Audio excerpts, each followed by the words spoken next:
In the rolling countryside of western Pennsylvania, a 72-year-old widower was about to discover a shocking betrayal. What started as a routine morning checking his fields took a devastating turn when he came face to face with the online sale listing of his own family farm. Frank Holloway wasn't your typical elderly farmer.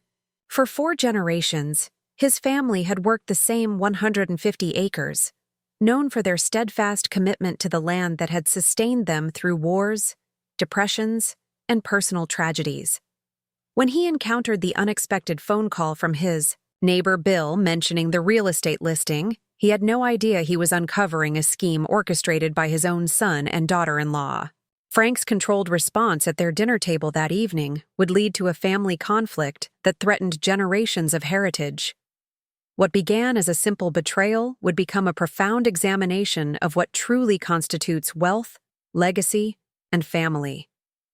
The small farming community would never be the same after the Holloway's private battle brought to light questions of tradition versus progress that resonated with everyone who valued their roots.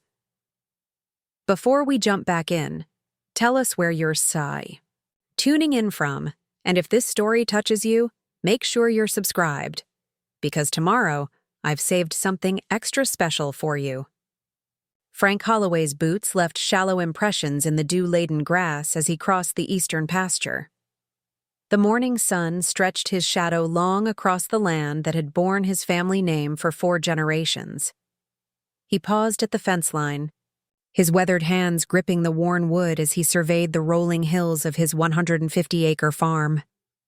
The breeze carried the scent of hay and earth, a perfume no department store could bottle.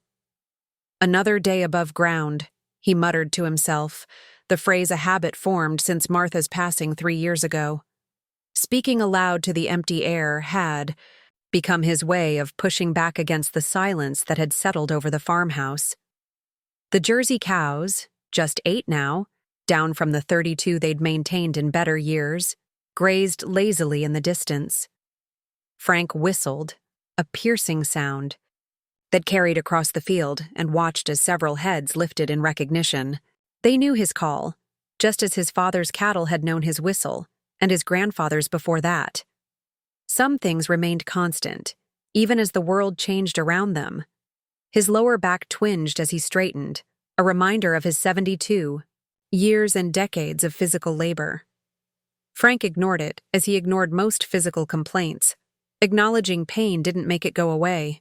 It only gave it power. Martha had argued with him about that stubborn philosophy for 45 years. Now, he'd give anything to hear her fussing again. The farmhouse came into view as he crested the small hill, white clapboard with green shutters, the same colors since 1938 when his father had rebuilt after the fire. Frank had repainted those shutters just last summer, balancing precariously on the ladder despite knowing what Martha would have said about a man his age taking such risks. Inside, the kitchen clock read 8:17. Frank poured himself a second cup of coffee and settled at the table where generations of Holloways had taken their meals. His appointment with Dr. Levine wasn't until 11, giving him time to review the equipment maintenance schedule he'd been putting off. The harvester needed work before fall, and the irrigation system. The phone's ring cut through his thoughts. Frank glanced at the caller ID. Bill Jenkins, his neighbor to the west, whose family had farmed adjacent land for nearly as long as the Holloways. "Morning, Bill," Frank answered, expecting the usual chat about weather forecasts or equipment borrowing. "Frank," Bill's voice sounded strained. "Thought I'd check in on you. Haven't seen you since the grain elevator meeting last month." "I'm fine," Frank replied, confused by the awkward tone. "Something wrong with your irrigation again?" A pause. No, everything's running fine." Another pause. "Listen, Frank, I was just wondering about your decision. Wanted to hear it straight from you." Frank's hand tightened around the, "Huh? What decision would that be, Bill?" The silence stretched until Bill finally spoke. "About selling the farm. Mary saw the listing online last night. Surprised us, that's all, after all these years." The room seemed to tilt slightly as Frank's mind processed the words. What listing would that be, Bill? Bill's discomfort was palpable even through the phone. The farm listing. Your farm, Frank. On Valley Premier Realty's website. Has the drone photos and everything. Says exclusive listing. He cleared his throat. Figured you'd have mentioned it is all. Frank's mouth went dry. Must be some mistake. Maybe so, Bill sounded doubtful. It's got all those professional photos, though. Interior shots, too. Listed at $8 million. Frank stared out the window at land that had been in his family since 1896. I'll look into it, Bill. Thanks for the call. He hung up and immediately went to his computer, an ancient desktop that Martha had insisted they buy a decade ago. It took 4 minutes to boot up, an eternity that Frank spent gripping the edge of his desk, heart hammering. Valley Premier Realty. The sleek website loaded, and there it was, at the top of their listings. Historic Holloway Farm, exclusive opportunity. 4 thumbnail images rotated, an aerial view of his property, his barn with the distinctive hex sign his grandfather had painted, the original stone foundation, and the maple-lined driveway. Frank clicked through with trembling hands. 24 professional photographs showcased his property, including interior shots of the farmhouse. Photos that could only have been taken when he wasn't home. Last Wednesday, he realized, his quarterly appointment with Dr. Levine in Pittsburgh. He'd been gone for 5 hours. His eyes fixed on the contact information. Jason Holloway, Valley Premier Realty. His son, his only son. Frank sat back, a cold weight settling in his chest. The clock on the wall ticked loudly in the silence. He'd raised that boy on this land, taught him to drive a tractor at 12, to mend fences, to understand the rhythms of planting and harvest, and Jason had left at 18, swearing he'd never waste his life watching corn grow like his father. Now this. Frank printed the listing, his printer groaning through the task. Then he picked up the phone and dialed his son's cell number. It went straight to voicemail. Of course it did. He tried to recall Jason's exact words from their call last weekend. We should all get together for dinner Thursday. Just family. We need to discuss the future. Nothing about selling the farm, nothing about betrayal. Frank looked at the calendar where Martha's handwriting still marked birthdays and anniversaries. She'd made him promise, in those final weeks when cancer had withered her once sturdy frame, that he'd keep the farm in the family. Promise me, Frank, she'd whispered, her eyes fever bright. This land is our legacy. Our grandchildren should know where they come from. He'd promised, and he'd meant it. The drive to Jason and Vanessa's suburban development took 47 minutes, each one fueling Frank's sense of betrayal. He passed new housing developments encroaching on what used to be the Wilson Dairy operation, and the strip mall that had replaced the Thompson Orchard. Land that had fed generations, now sprouting vinyl siding and chain restaurants. As twilight settled, Frank pulled into the curved driveway of his son's 2-story colonial. Their 2 vehicles gleamed in the fading light. Jason's BMW and Vanessa's Range Rover, status symbols that now seemed purchased with his birthright. Frank sat in his 15-year-old pickup, the printout of the listing folded in his jacket pocket. His first instinct was confrontation, to storm in demanding answers.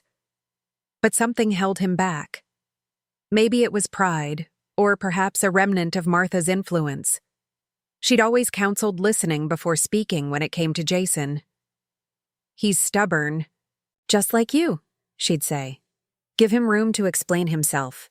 He would wait. Listen to whatever rehearsed speech they had prepared. See how they planned to justify this betrayal. Ellie, his 17-year-old granddaughter, opened the door before he could knock. Her smile seemed forced, her eyes not quite meeting his. "Grandpa," she said, hugging him tightly, too tightly. "I'm glad you came."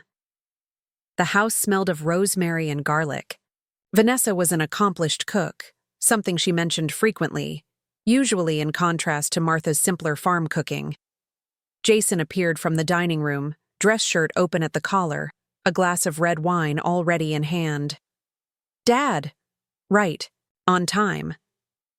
His smile was broad but didn't reach his eyes. "We've been looking forward to this dinner all week." "I bet you have," Frank thought, but nodded cordially. "Smells good in here." Vanessa emerged from the kitchen, elegant in a blue dress that probably cost more than Frank spent on clothing in 5 years. "Frank, so good to see you." Her kiss brushed the air near his cheek. "Dinner's ready. I've made coq au vin." Frank sat at the immaculately set dining table, noting how Ellie's shoulders hunched slightly, her eyes fixed on her water glass. She knew something. The girl had spent every summer at the farm since she was 7. She'd helped him plant the North Garden just 3 months ago. Jason raised his wine glass. "To new beginnings," he said, his eyes meeting Vanessa's briefly. Frank lifted his glass mechanically, his gaze shifting to Ellie, who hadn't touched hers. "Dad?" Vanessa began, her voice smooth as polished marble. "We've been thinking about the future, about making some difficult decisions that would benefit the entire family." Frank looked into his daughter-in-law's perfectly composed face and saw the rehearsed nature of what was coming. He glanced at his son, at the calculated earnestness in his expression, and felt something inside him harden. He reached into his jacket, unfolded the listing, and placed it in the center of the table, between the wine bottle and the bread basket. "Let's talk about that," he said quietly. The printout lay between them like a landmine. The glossy photos of the Holloway farmhouse and pastures stared up accusingly from the polished mahogany table. Vanessa's rehearsed smile faltered. "Frank, where did you—" "Bill Jenkins called me this morning," Frank said, his voice low and steady. "His wife found it online. Seems everyone in the county knew about this before I did." Jason set his wine glass down with deliberate care. "Dad, we were going to tell you tonight. That's what this dinner is about." "Tell me?" Frank tapped the listing with his index finger. "Or inform me after the fact." The room fell silent, except for the soft, classical music playing from hidden speakers.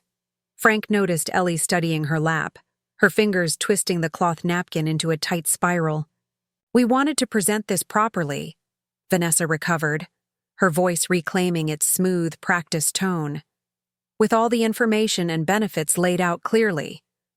"Benefits," Frank repeated, the word tasting bitter. "For whom?" Jason leaned forward. "For all of us, Dad. For the whole family."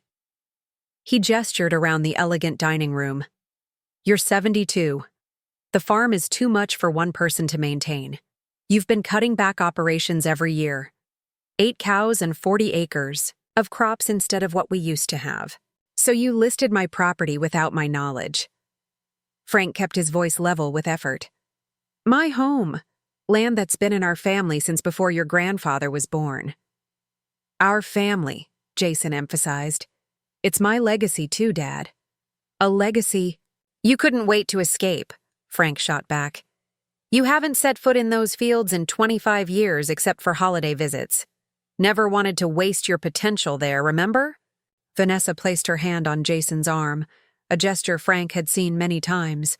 It meant she was taking control of the conversation. "Frank," she said, "the property has been assessed at $28 million.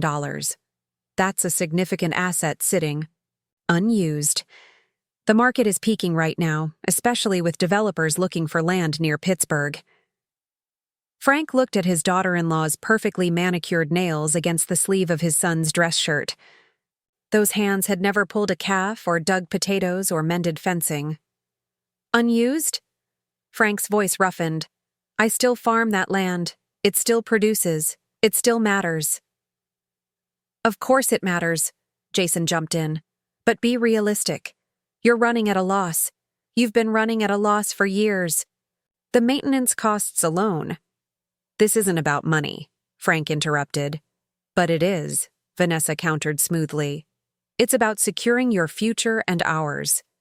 Do you know what assisted living costs these days? What if you need care later? And there's Ellie's college to consider. Our retirement.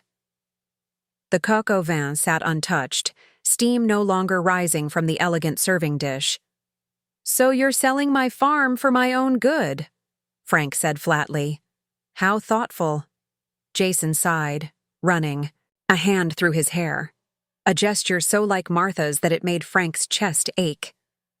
Dad, we've already had interest. Serious interest. Thomas Burke from Burke Development wants to create an upscale residential community. Housing for professionals commuting to Pittsburgh. He's made a preliminary offer of $2 million. The room tilted again, just as it had this morning. You've negotiated with a developer? Without telling me? It's just preliminary discussions, Vanessa interjected. Nothing's final. Nothing's final because it's not your property to sell, Frank said, his voice rising despite his efforts to contain it. My name is on the deed, not yours. Jason's face hardened. We're trying to be practical here. You can't maintain that place forever, Dad. What happens when you can't handle it anymore? When you get sick or injured, you're not getting any younger. And you're not getting any more patient, apparently, Frank retorted. Couldn't even wait until I was gone to carve up what I've spent my life building. That's unfair, Jason snapped. We're trying to make the best decision for everyone. The farm is a sentimental attachment for you, I get that. But it's also a major financial asset that's being underutilized. Underutilized, Frank repeated, the corporate jargon, landing like an insult. That land has fed this family for generations. It's not a stock portfolio. But it could secure our family's financial future for generations, Vanessa pressed. Burke is willing to name one of the main streets Holloway Lane. There would still be a legacy. Frank stared at her in disbelief. A street sign in a subdivision? That's what you think a legacy is? Dad. Jason's voice softened, taking on the tone he used with difficult clients. Think about what Mom would want. She'd want us to be secure, to use the farm's value to take care of each other. The mention of Martha ignited something deep in Frank's chest. Don't you dare use your mother to justify this. She made me promise. To keep the farm in the family. On her deathbed, Jason.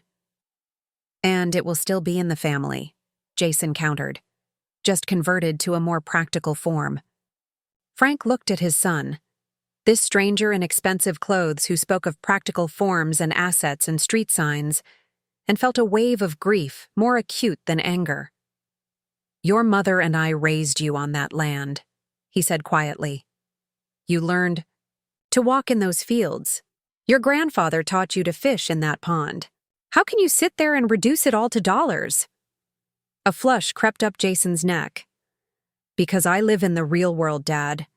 Not in some 19th century fantasy where family farms still make economic sense. The real world, Frank echoed. Is that what this is? Scheming behind my back? Taking photographs of my home when I'm at a doctor's appointment? We had to be efficient with the listing, Vanessa explained as if speaking to a child. The photographer had limited availability. Frank turned to his granddaughter, who had remained silent throughout the exchange. Did you know about this? Ellie? The teenager's eyes lifted to meet his, red-rimmed and miserable. She nodded once. And you said nothing to me. The betrayal deepened. Ellie began, but Jason cut her off. Don't drag her into this, Dad. She's caught in the middle. Something in Ellie's face shifted. She straightened in her chair. I'm right here, she said, her voice stronger than Frank had expected. And I can speak for myself. All eyes turned to the teenager. I found out last week, she said, looking directly at Frank. When Mom and Dad were discussing how to stage the house for photos, I heard them talking about waiting until your doctor's appointment. Frank nodded, the confirmation landing like a physical blow.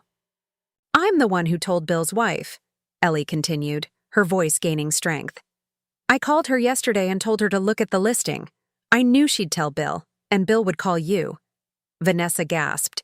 "Elizabeth Marie Holloway! You had no right," Ellie continued, turning to her parents. "Grandpa loves that farm. It's not just property, it's his home. It's a business decision." Vanessa's voice took on a brittle edge. "Something you're too young to understand." "I understand enough," Ellie countered. "I understand that Grandma wanted the farm to stay in the family. I understand that Grandpa's still farming it. And I understand that you both want the money." "That's enough," Jason snapped. "Go to your room." "No," Frank interrupted, standing up. "Let her speak. She's the only one at this table being honest." "Dad," Jason's voice warned. "You should have told me," Frank said, folding the listing and returning it to his pocket. "You should have talked to me first, not conspired and schemed." "We're telling you now," Jason insisted. "Nothing's been signed. Burke's offer is just preliminary. We can discuss all the details, work out a transition plan where you could even stay in the house for—" "I'm not selling," Frank said flatly. Vanessa's composure cracked slightly. "Frank, be reasonable. At your age, at my age, I still know right from wrong," Frank cut her off. "And I know the difference between family and business." He looked at Jason. "Something you seem to have forgotten." "Dad, just sleep on it," Jason pleaded, a hint of desperation entering his voice. "Think about what this could mean for all of us. Burke's offer won't wait forever. The market could shift." Frank moved toward the door. "The farm is not for sale. Take down the listing." Jason followed him. "Dad, please. You're not thinking clearly. This is an emotional reaction." "Damn right it's emotional." Frank turned to face his son.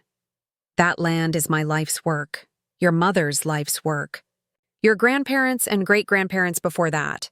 It's not a commodity to be sold when convenient." "But that's exactly what it is," Vanessa said, her facade finally crumbling to reveal frustration. "It's an asset that's tying up millions in potential capital while you stubbornly cling to an outdated way of life." The room fell silent as her words hung in the air. Frank looked from Vanessa to Jason, seeing with painful clarity the gulf between them. Not just different opinions, but fundamentally different values, different worlds. "I'll be taking my outdated way of life home now," Frank said quietly. "Ellie, thank you for being honest. You're welcome at the farm anytime." "Dad," Jason tried once more. "At least consider Burke's offer. Just meet with him." Frank paused at the door. "Take down the listing, Jason, or I'll have my lawyer do it for me." He walked out into the cool evening air, the sound of Jason and Vanessa's heated whispers following him. As he climbed into his pickup truck, he saw Ellie watching from the window, her young face troubled in the gathering darkness. The drive home seemed longer, the familiar roads stretching endlessly as Frank's mind churned. Martha would have known how to handle this. She'd always been the diplomat in the family, but Martha was gone, and he was left to fight this battle alone.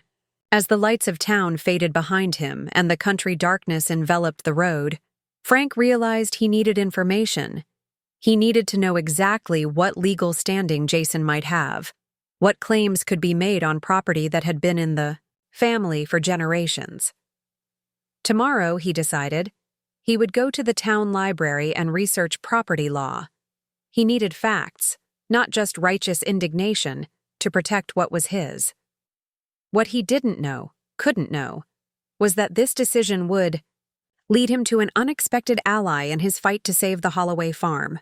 The Riverdale Public Library had stood at the corner of Main and Elm since 1912, its red brick facade and tall windows a testament to small-town permanence that Frank had always appreciated. This morning, however, he climbed the worn stone steps, with purpose rather than nostalgia. Sleep had eluded him after the confrontation with Jason, and he'd risen before dawn, determined to arm himself with knowledge. The library opened at 9. Frank arrived at 8:57, waiting impatiently as a slender Asian woman in her 60s unlocked the heavy oak doors. She wore a deep purple cardigan and silver-framed glasses that complemented her salt and pepper hair, cut in a practical, chin-length bob. "Good morning," she said, her voice carrying a warmth that seemed genuine. "You're eager today." Frank nodded curtly. "Need to do some research. Property law." "I see." She held the door for him. "I'm Mei Chen, the new librarian. I started last month." "Frank Holloway," he replied, then added unnecessarily, "Holloway Farm." Something flickered in her eyes, recognition perhaps, but she simply smiled. "The reference section is to your right, Mr. Holloway. Let me know if you need assistance." Frank headed straight for the legal volumes, pulling out texts on Pennsylvania property law. His knowledge of legal matters was limited to basic contracts and the paperwork involved in running the farm. The dense legal terminology quickly frustrated him. After 20 minutes of increasingly irritated page flipping, May appeared beside his table, carrying a slim blue folder. "Mr. Holloway," she said quietly, mindful of the library's silence, "I couldn't help noticing your focus on agricultural property rights. This might be helpful." She placed the folder before him. "It's a digest of Pennsylvania laws specifically pertaining to family farms and intergenerational transfers." Frank looked up in surprise. "How did you know that's what I needed?" May smiled slightly. "Before I became a librarian here, I worked for the Agricultural Policy Research Institute in Philadelphia, specializing in land preservation." Frank opened the folder, finding concise summaries of relevant statutes, far more accessible than the legal tomes he'd been struggling with. "This is helpful," he admitted. "May I sit?" May asked, gesturing to the chair across from him. When he nodded, she continued. "Word travels in small towns, Mr. Holloway. I've heard about Burke Development's interest in your property." Frank's jaw tightened. "They can be interested all they want. It's not for sale." "And yet they seem to believe otherwise," May replied carefully. "According to their preliminary plans, which they've already filed with the county zoning office, they intend to build 85 luxury homes on what's currently Holloway Farm." Frank stared at her. "They've filed plans? Already?" May nodded. "I've seen them. Part of my job is to archive county records." She hesitated, then added, "Mr. Holloway, have you considered applying for agricultural heritage designation?" "Never heard of it." "It's a state program that provides special protections for historic family farms. Properties that qualify can receive tax benefits and, more importantly, significant restrictions on development." For the first time since Bill's call yesterday, Frank felt a glimmer of hope. "My family's worked that land since 1896. Would that qualify?" "It's a strong case," May confirmed, "especially with continuous agricultural use. Do you have the original deed and transfer documents?" "In my office at home. Every paper since my great-grandfather's time." May's eyes lit up. "Those could be invaluable. Not just for heritage designation, but for understanding exactly what rights might have been established in family transfers." Frank studied her for a moment. "Why are you helping me, Ms. Chen?"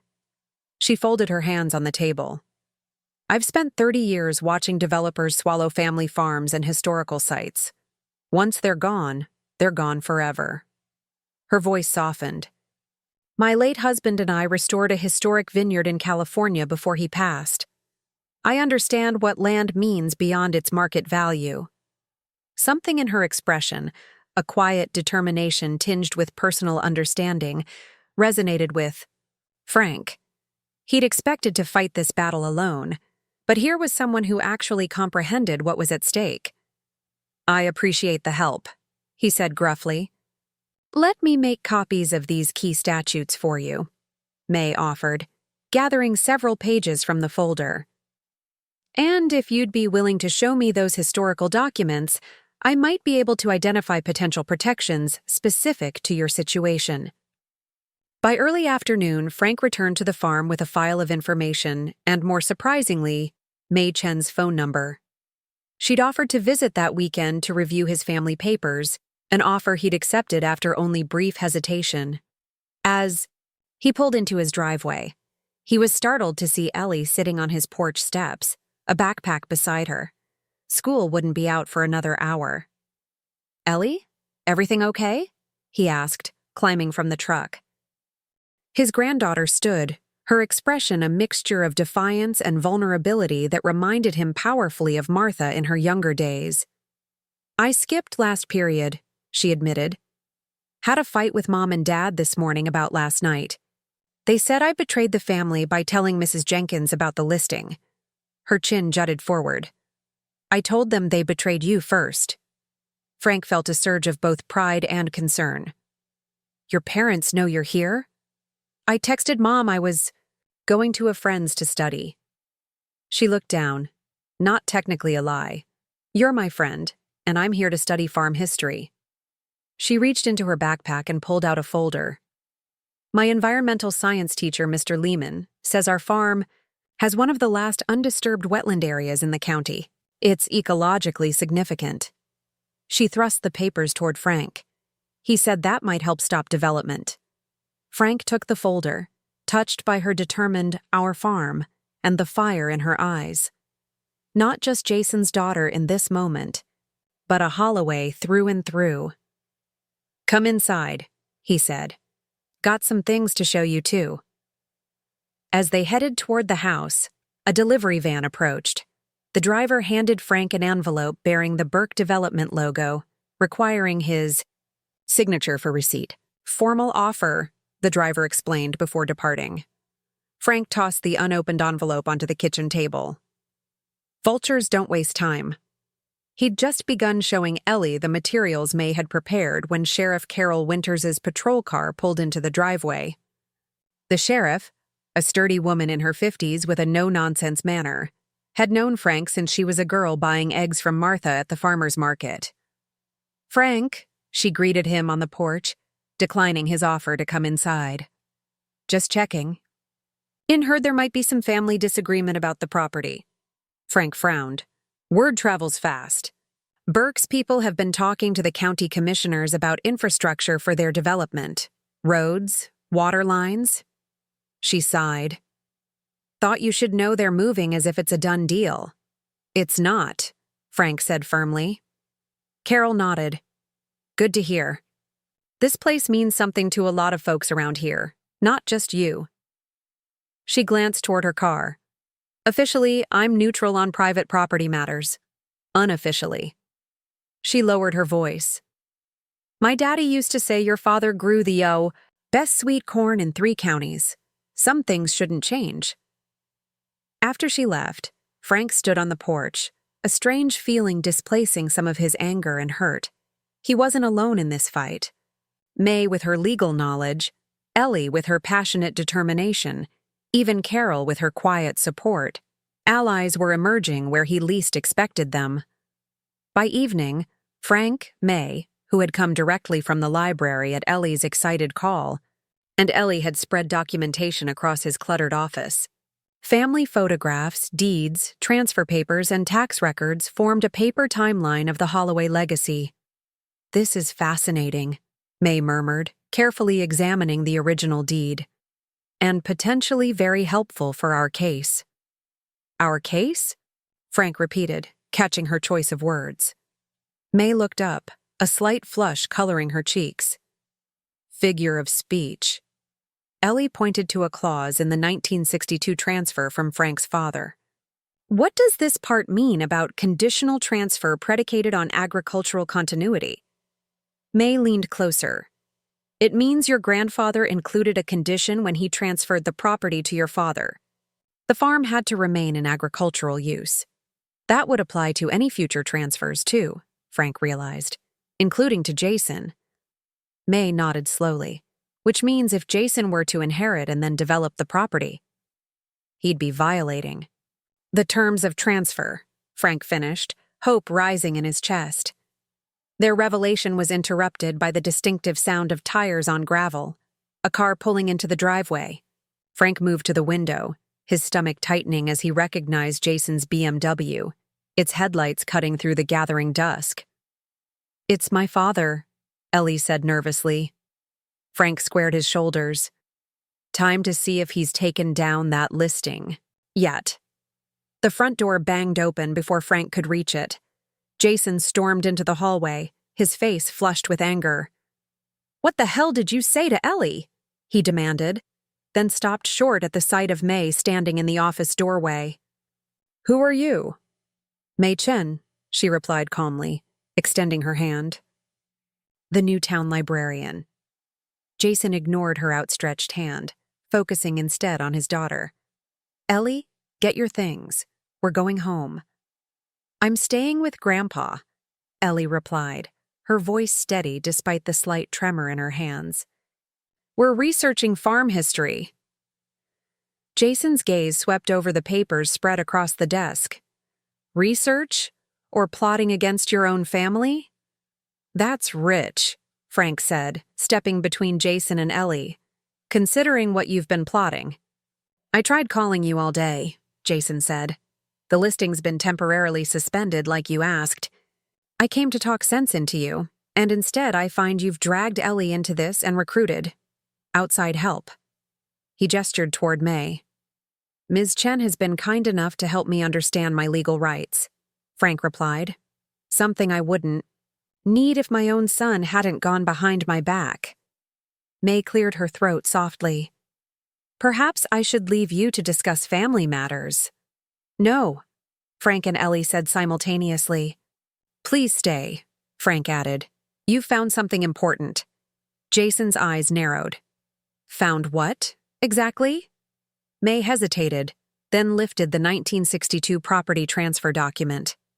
"There's a clause here stipulating that the Holloway property must remain in agricultural use as a condition of transfer. Your grandfather included it when passing the farm to your father." "Let me see that," Jason demanded, taking the paper from her. As he read, the color slowly drained from his face. "This is ancient history. It can't possibly be binding now." "It was never removed in subsequent transfers," May explained. "And Pennsylvania courts have upheld similar provisions in multiple cases." "You're not a lawyer," Jason snapped. "No, but I worked with many during my time at the Agricultural Policy Research Institute. This is a legitimate complication for any potential sale to developers." Jason turned to Frank. "So this is your plan? Find some obscure technicality?" "It's not a technicality," Frank replied. "It's my father's explicit wish that this land remain a farm. Just like it was my wish, and your mother's, that it stay in the family." Something in Frank's tone must have hit home, because Jason's expression faltered momentarily. In that brief vulnerability, Frank saw not the confident real estate broker, but the boy who'd once followed him through these same fields, asking endless questions about crops and weather. "Dad," Jason began, his voice lower, "you need to understand our situation. The business is struggling. The market crashed. Investments went bad. So you decided my farm was the solution to your problems," Frank finished, without even discussing it. "You wouldn't have listened." Jason's composure cracked. "You never listen. It's always the farm first, everything else second. It always has been." The words struck Frank with unexpected force, echoing with painful familiarity. He'd heard those same sentiments before, from his brother Mac's mouth 35 years ago. "Let's all take a breath," May suggested gently. "Perhaps there's a compromise to be found." "There's no compromise with him," Jason said bitterly. "It's his way or nothing. Always has been." Frank felt lightheaded as the present seemed to overlap with the past. His son's words blurred with memories of Mac's accusations during their final argument before he'd left to see the world instead of taking his place on the farm. "There might be more relevant documents," May suggested, breaking the tense silence. family papers that could clarify intentions. "The attic," Frank said, grateful for the redirection. "My father kept everything." As Jason stalked back to his car to make calls, Frank led May up to the attic, leaving Ellie to continue organizing the papers they'd already found. The narrow stairs creaked under their weight, dust motes dancing in the slanting afternoon. Light from the small dormer window. "I'm sorry about all this," Frank said as they navigated around old furniture toward a row of trunks. "Not how I planned to spend the day." May's smile was warm. "Family is always complicated. Mine certainly was." There was something steadying about her presence, Frank realized. A calm practicality that reminded him of Martha, but with an added layer of intellectual precision that was uniquely her own. They opened the first trunk together, their hands briefly touching on the brass latch. Both drew back slightly, a moment of awkward awareness passing between them before Frank cleared his throat and lifted the lid. Inside lay his father's personal papers. Underneath farm records and tax documents, Frank found a packet of letters tied with twine. His brother Mac's distinctive handwriting covered the envelopes, correspondence from his travels around the bio world. "Your brother?" May asked, noting Frank's expression. "Mac. He left in '86, died in a hiking accident in Nepal 5 years ago." Frank's voice roughened. "We weren't speaking when it happened." May's hand touched his arm briefly. "I'm sorry," Frank nodded, carefully untying the packet. Between the letters was one in his father's handwriting, addressed to Mac, but never sent. He opened it with trembling fingers, reading words that shifted something fundamental in his understanding of his family. "My dear son," his father had written. "I was wrong to insist you stay when your heart pulled you elsewhere. The farm consumed me too completely, and I lost sight of what matters most. Not the land itself, but the people who love it by choice, not obligation. If you ever return, your home will be waiting. Your loving father." Frank stared at the letter, dated just 3 months before his father's sudden death from a heart attack. A letter Mac had never received. A reconciliation that never happened.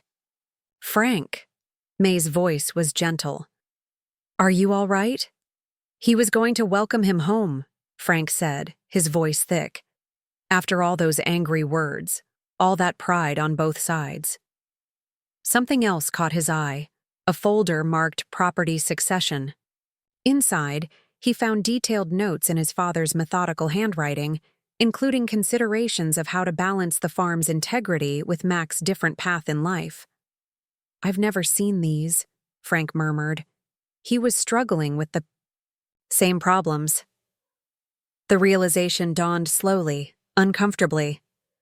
He was repeating his father's mistakes with Jason, putting the land above the relationship. They carried the documents downstairs to find Jason and Ellie in a tense standoff in the kitchen. Jason's lawyer had apparently confirmed May's assessment of the agricultural use provision. "This complicates things," Jason admitted grudgingly. "Burke won't be happy." "I don't give a damn about Burke's happiness," Frank replied, but the heat had gone from his voice. As Jason prepared to leave, promising further discussion once his lawyers reviewed everything, Frank felt the weight of the unsent letter in his pocket. He watched his son's rigid shoulders as he walked to his car, seeing echoes of Mac's final departure and of his own stubborn stance against change. After Jason drove away, Frank sat heavily at the kitchen table, the day's revelations settling around him like the attic dust. May and Ellie worked quietly, organizing documents, giving him space with his thoughts. That night, after they had gone, May to her apartment in town, Ellie reluctantly to her parents' home. Frank spread old family photographs across the kitchen table. 4 generations of Holloways stared back at him from the farm that had shaped all their lives, for better or worse. Something May had said kept returning to him. Understanding comes before solutions. To truly fight for the farm's future, he needed to understand Jason's desperation. Those hints about business troubles and bad investments couldn't be dismissed as mere excuse. Tomorrow, Frank decided, he would do something he'd never considered before: investigate his son's financial situation. The thought left a sour taste in his mouth, but he couldn't shake the feeling that there was more to Jason's scheme than simple greed or disregard for tradition. Whatever he discovered, he suspected he wouldn't like it one bit. Frank sat in his truck outside Valley Premier, Realty working up his nerve. He'd told himself this was reconnaissance, not spying, but the distinction felt paper-thin. The manila envelope on the passenger seat contained farm equipment catalogs, his cover story if Jason spotted him. The office occupied a renovated Victorian house on Riverdale's main street. Through the large front windows, Frank could see the reception area, but no sign of Jason. According to the receptionist's cheerful phone response earlier, his son was in meetings all morning. Perfect. Frank waited until the receptionist stepped away from her desk before entering, the bell above the door announcing his arrival. The young woman returned quickly, her smile professional. "I'm here to drop off some information for Jason," Frank said, patting the envelope. "Mind if I leave it on his desk? I know exactly where it is, been here plenty of times." The receptionist hesitated, then nodded. "Of course, Mr. Holloway. Down the hall, last door on the right." Jason's office was meticulously organized, walls adorned with framed sales awards and a large map of regional property values. Frank placed the envelope conspicuously on the desk, then began his hurried search. A stack of letters bearing "Final" notice caught his attention first. Bank statements showed multiple accounts with dangerously low balances. But the real revelation came from a folder labeled Burke Development, Personal. Inside, Frank found loan documents showing Jason had borrowed heavily from Thomas Burke himself, using his business as collateral. The most recent document was a letter from Burke, its tone cordial but clear: "Deliver the Holloway property or face foreclosure on the loans." Frank's hands trembled as he put everything back. His son wasn't just eager for a windfall, he was drowning in debt, with Burke holding him underwater. He slipped out unnoticed, gut churning with conflicted emotions. Jason's deception still stung, but now Frank understood the desperation behind it. That evening, Frank received an unexpected call from Carol Winters. "Thought you should know," the sheriff said without preamble. "Burke's hosting a town meeting tomorrow, presenting his plans for Holloway Estates, 7 o'clock at the community center. He's acting like it's a done deal," Frank growled. "Pretty much. Slick presentation from what I hear. Jobs, tax revenue, rural luxury living. On my property," Carol sighed. "Just giving you a heads up, Frank. Might want to be there." Frank called May immediately, who agreed to attend with him. Ellie insisted on joining them, despite her parents' objections. The community center buzzed with excitement the following evening. Nearly 100 people filled the chairs, facing a professional display of architectural renderings and site plans. Frank, May, and Ellie slipped into seats near the back, just as Thomas Burke took the small stage. Burke cut an impressive figure, tall, silver-haired, impeccably dressed in a tailored suit that screamed city money. His smile revealed perfect teeth as he welcomed friends and future neighbors. "Riverdale stands at a crossroads," Burke began, his voice carrying practiced sincerity. "The opportunity before us is truly exceptional. Holloway Estates will bring $50 million in investment to this community." The digital presentation began, showcasing tree-lined streets with names like Heritage Lane and Harvest View. Elegant homes with 4-car garages and swimming pools, a clubhouse with tennis courts, preserved green space that Frank recognized as his best hayfield. "We anticipate creating 200 construction jobs and ongoing positions in landscaping, security and property management," Burke continued. "The tax base benefits alone will transform local schools and infrastructure." Frank's jaw tightened as applause rippled through the audience. These were his neighbors, many whose families had known the Holloways for generations, nodding along to promises of progress. "Of course, we respect the agricultural heritage of the property," Burke added, as if sensing Frank's thoughts. "We'll be creating a small historical display in the clubhouse, highlighting the Holloway family's contributions to the region." "May's," hand found Frank's, squeezing gently as his knuckles whitened. "Any questions?" Burke asked, surveying the room with confident ease. Frank started to rise, but May held him back, whispering, "Not yet. We need more information first." Over the next 2 days, May and Ellie worked tirelessly, researching Burke's previous developments while Frank consulted with a lawyer May recommended. Their findings were troubling. His Lakeside Meadows project in Ohio resulted in significant wetlands damage, May explained, spreading newspaper articles across Frank's kitchen table. The fines were minimal compared to his profits. And here, Pine Ridge Estates in upstate New York promised preservation of historic orchards, then clear-cut them after the approvals came through.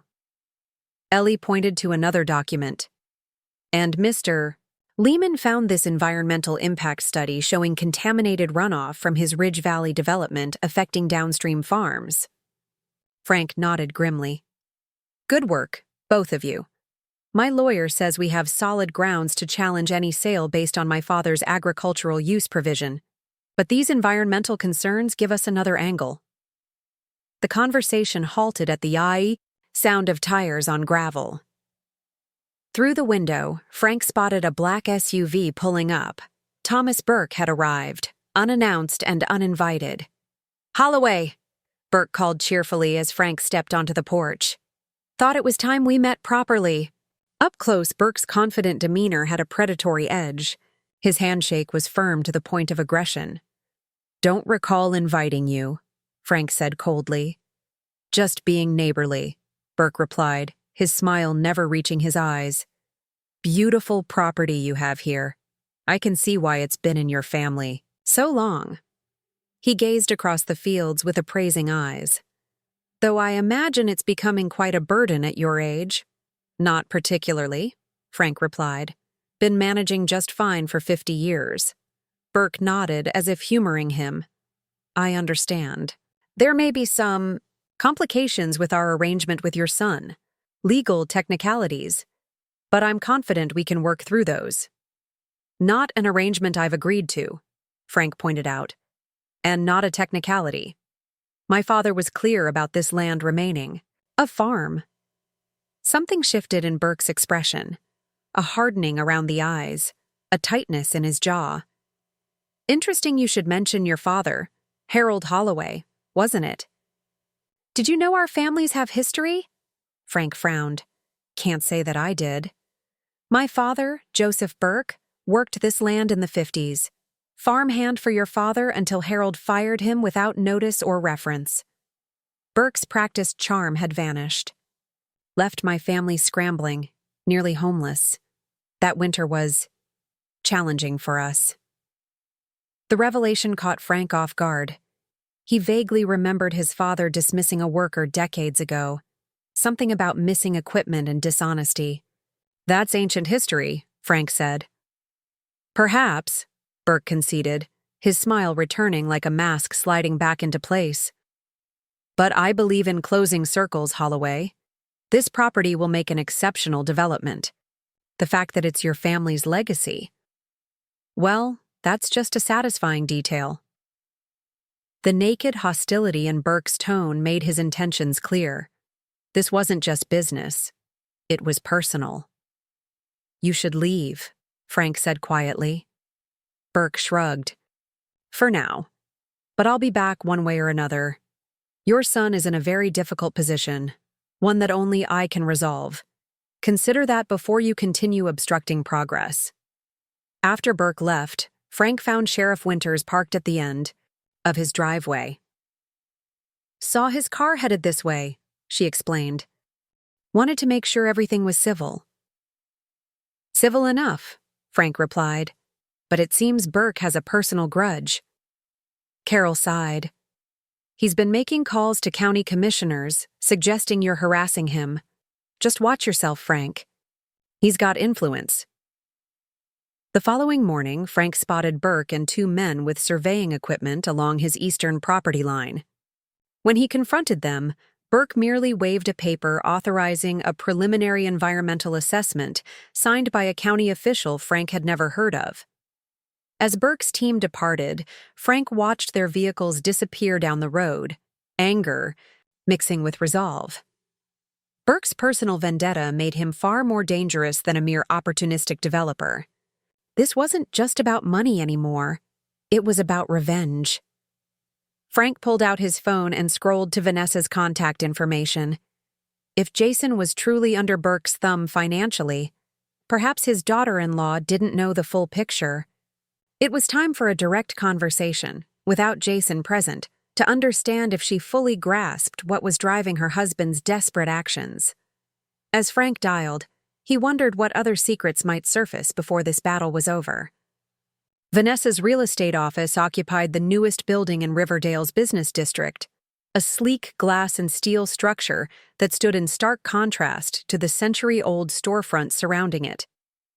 Frank felt out of place the moment he stepped. Inside, his work boots leaving faint dirt traces on the polished concrete floor. The receptionist's eyes widened in recognition. "Mr. Holloway, do you have an appointment?"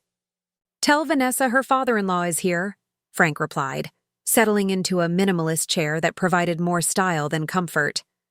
Vanessa appeared moments later, her surprise quickly masked by professional poise. "Frank, this is unexpected." She gestured toward a conference room. "Let's talk privately." The room's floor-to-ceiling windows offered a view of the town square, where a banner announcing the upcoming Harvest Festival fluttered in the breeze. Frank had donated produce to that festival for 40 years. "I spoke with Burke yesterday," Frank began without preamble.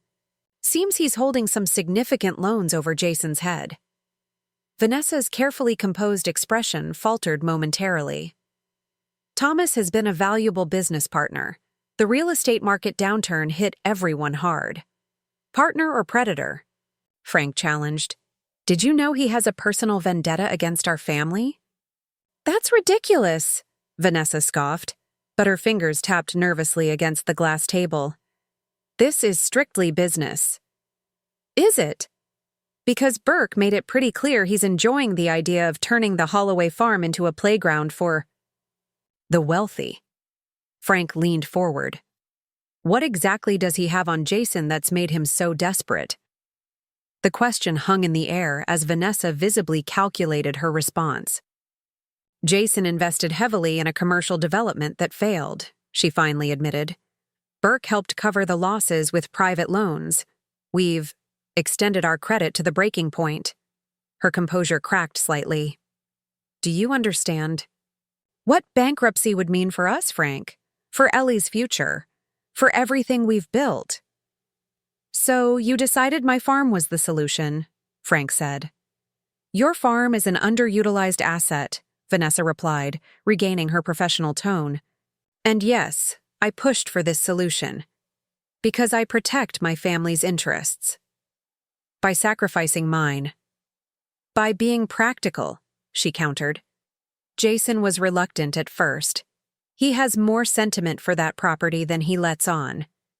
But I convinced him this was the only way forward." Frank studied his daughter-in-law, this polished, determined woman who'd guided his son away from farm life toward ambitions that now teetered on collapse. For the first time, he saw not just calculation in her eyes, but genuine fear. "There are always other options," Frank said quietly, rising to leave. "If you'd asked for help instead of plotting behind my back, things might have gone differently." Vanessa's laugh held no humor. "Ask you for help? Jason would rather lose everything than admit failure to you." The words followed Frank all the way home, settling heavily on his shoulders. Had he really been such an unapproachable father that his son would risk everything rather than come to him? Over the next few days, as word of Burke's plans spread through the community, something unexpected began to happen. Visitors appeared at the farm, first a trickle, then a steady stream of neighbors and townspeople, each bearing stories. Elderly, Mrs. Winters, the sheriff's mother, remembered picking strawberries in Frank's north field as a girl. The high school baseball coach had worked summers baling hay, earning money for college. The Presbyterian minister's father had purchased the family's Christmas tree from the Holloway pine grove for 40 consecutive years. "Never realized how many people felt connected to this place," Frank commented to May, who had become a daily presence at the farm, helping organize both legal resistance and community support. "Land holds memories," May replied, arranging donated refreshments for that afternoon's visitors. "Especially land that's been tended with care." Frank nodded, touched by the unexpected alliance forming around him. These past weeks had revealed connections he'd never fully appreciated, to neighbors, to history, and, increasingly, to May herself. Her steady presence had become a comfort he hadn't known he was missing. That afternoon, while May spoke with visitors in the farmhouse, Frank tackled the fence repair he'd been postponing in the west pasture. The old post needed replacing before winter, and he'd stubbornly insisted on handling it alone despite May's concerns about the heat. The sun beat down relentlessly as Frank dug out the third rotted post. Sweat soaked his shirt, and a familiar tightness gripped his chest, the same sensation he'd been ignoring for weeks. He paused, breathing heavily, telling himself he just needed a moment's rest. The dizziness hit suddenly, the horizon tilting as darkness edged his vision. Frank reached for the fence to steady himself, but his hand found only air as the ground rushed up to meet him. He awoke to May's worried face hovering above him, her hand cool against his cheek. "Don't move," she instructed, phone pressed to her ear. "Help is coming." "Just got overheated," Frank protested weakly, embarrassed by his vulnerability. "Don't need an ambulance." But the paramedics came anyway, checking his vitals and insisting he go to the hospital for tests. May rode with him, her calm presence somehow making the ordeal less humiliating. The diagnosis was heat exhaustion complicated by mild angina.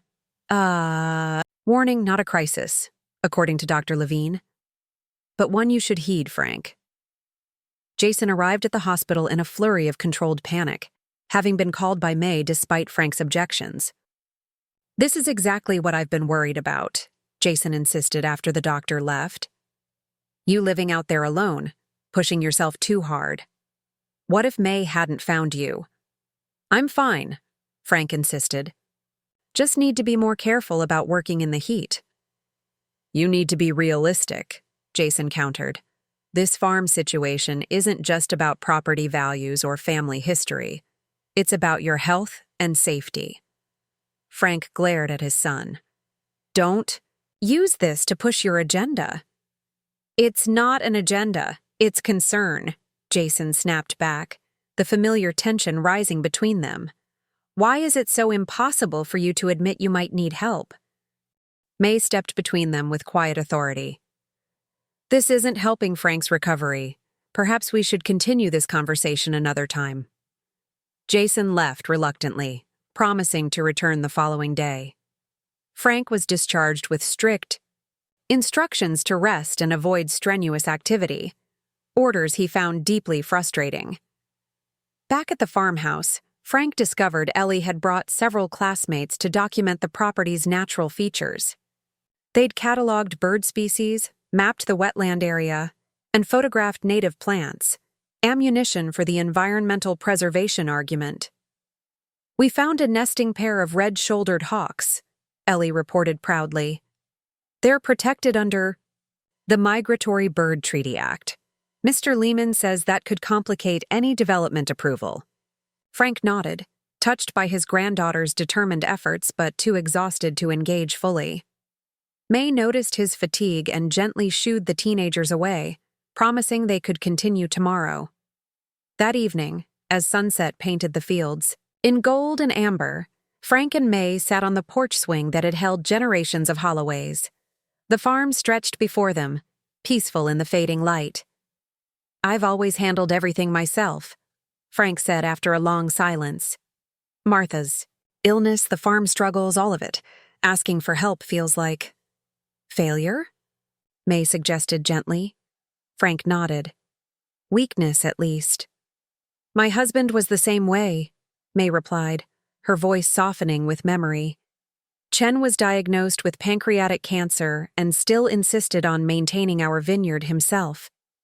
It took me months to convince him that accepting help wasn't surrendering. Frank turned to her, realizing how little he knew about her past. You must miss him. Every day, she acknowledged. But he taught me something important at the end.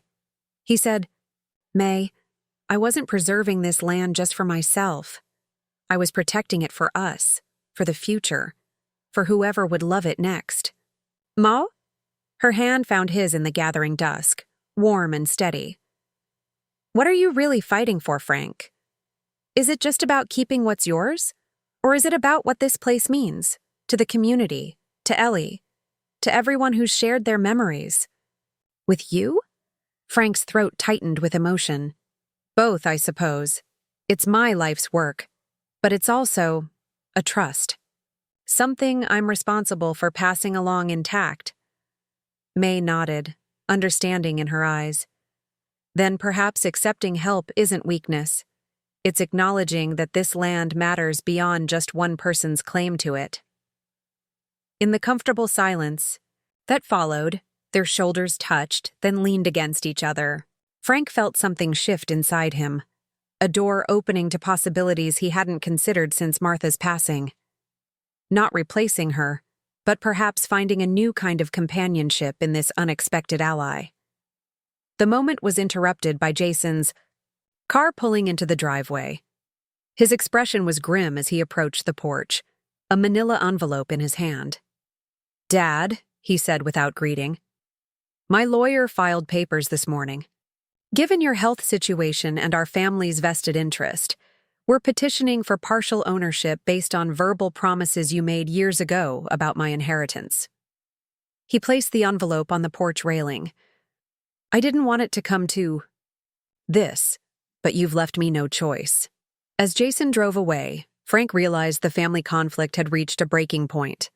This legal maneuver changed everything, transforming a private disagreement into a formal battle that would require serious legal representation. Frank looked down at May's hand, still entwined with his, and drew strength from her steady presence. Whatever came next, he was no longer facing it alone. Andrew Keller's law office occupied the second floor of Riverdale's oldest bank building, its windows overlooking the town square where generations of local farmers had gathered for markets and festivals. Frank sat across from the silver-haired attorney, studying the man May had recommended. Helen Rothman at the Agricultural Land Trust speaks highly of you, Keller said, adjusting his reading glasses as he reviewed Frank's documents. And I remember, your wife, Martha, finest strawberry preserves in the county fair. Something in the simple recognition of Martha's preserves made Frank trust the man immediately. So where do we stand? Frank asked. Keller sighed, leaning back in his worn leather chair. Your son's claim is based on oral promises, difficult to prove without witnesses. But these agricultural use provisions in the original deed transfer are much stronger. He tapped the papers with a weathered finger. The problem is litigation costs. This could get expensive, Frank. I've got savings, Frank replied, though the prospect of depleting his modest nest egg was troubling. Burke Development has deep pockets, Keller warned. They can afford to drag this out. Your son probably can't, which makes him vulnerable to pressure. What's our next step? I've scheduled a preliminary meeting with all parties for tomorrow. Sometimes showing a united legal front can prevent costly court proceedings.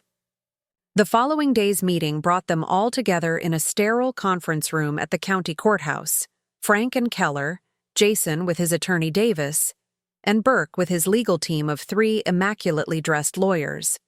The discussion quickly turned technical, with Jason's attorney arguing that Frank had made verbal commitments regarding Jason's future inheritance of the property, constituting an implied contract.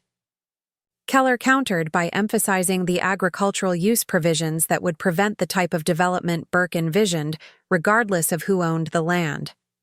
My client has documentation dating back to 1962, Keller stated firmly. The intent of multiple generations of Holloways is clear. This land is to remain in agricultural use. Burke's lead attorney, a sharp-featured woman from Pittsburgh, dismissed this with a wave. Agricultural use provisions can be challenged, particularly when economic conditions have changed significantly since their establishment. The courts have consistently upheld similar provisions, Keller countered. As the lawyers sparred, Frank observed his son. Jason sat straight-backed and professional, but his fingers constantly adjusted his tie, a nervous habit since childhood. Their eyes met briefly across the table, decades of complicated emotions passing between them. Burke, who had remained silently observant, finally spoke. This legal maneuvering is fascinating, but perhaps we should discuss pragmatic realities. His voice carried practiced charm, but his eyes remained cold. My offer has a timeline attached. The county planning board meets in 3 weeks. If we don't have a clear path forward by then, I'll be forced to pursue other opportunities. The threat hung in the air as Burke's team gathered their materials.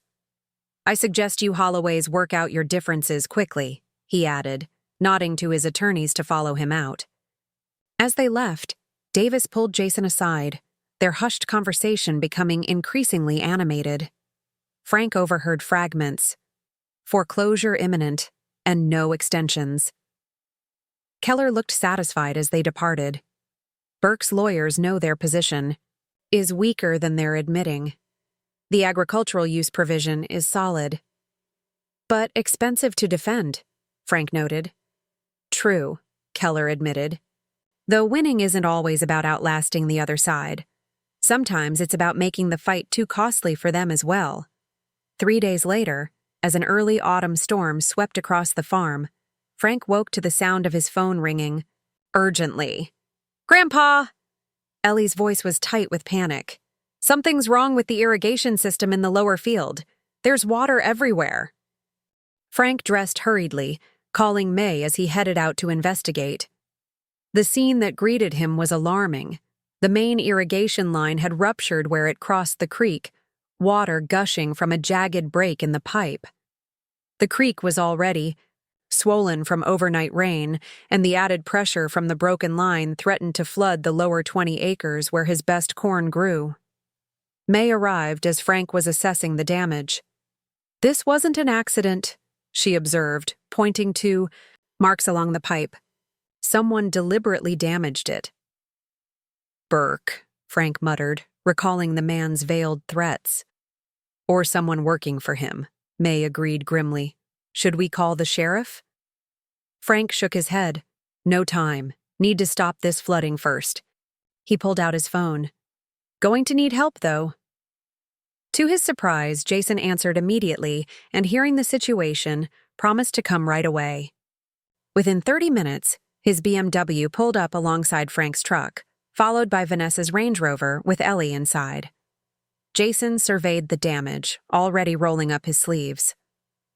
The emergency shutoff valve is still in the same place? He asked, reverting to the practical farm knowledge of his youth. Frank nodded, momentarily stunned by his son's immediate shift into problem-solving mode. Main junction box by the old sycamore. I remember, Jason replied, already moving. Ellie, get the toolbox from the barn. The big one. For the next 4 hours, the divided family worked as a seamless unit. Jason, despite his expensive clothes now caked with mud, demonstrated an instinctive understanding of the irrigation system he'd helped install as a teenager. Frank found himself following his son's lead as they stemmed the immediate crisis, then began emergency repairs. Ellie organized their efforts with remarkable efficiency, while Vanessa, initially standing awkwardly in designer boots, eventually joined in, holding tools and passing equipment as needed. There's another section threatening to blow, Jason warned as they finished the first repair. The pressure's building up because the system's trying to compensate. Frank nodded, recognizing the expertise in his son's assessment. We need to divert through the auxiliary line. Which means accessing the Northfield Junction. Jason finished his thought. I'll handle it if you secure this section. As they worked in the rain-soaked fields, Frank glimpsed the son he remembered, capable, resourceful, connected to the land despite years away from it. Jason moved with the familiarity of someone who knew every inch of this property, his expensive watch and business attire incongruous with the natural authority he displayed in this agricultural crisis. By late afternoon, they had stabilized the system enough to prevent catastrophic crop loss. Exhausted and filthy, they gathered on the I porch as the storm finally moved eastward, leaving behind a glistening, mud-streaked landscape.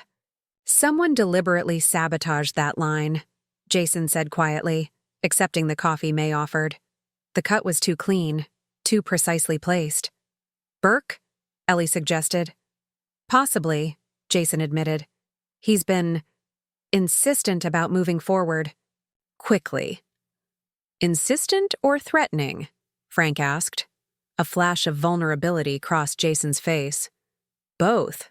The loans come due next month. If this deal falls through.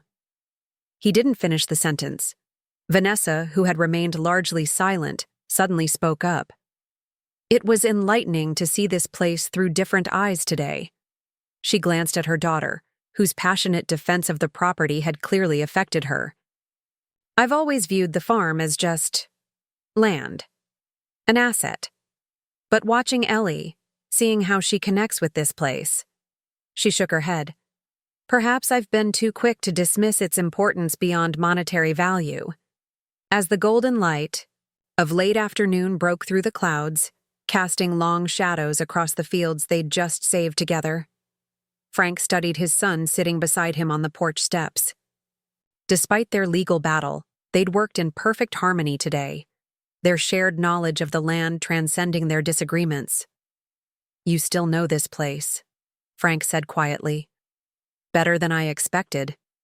Jason nodded, a complexity of emotions crossing his face.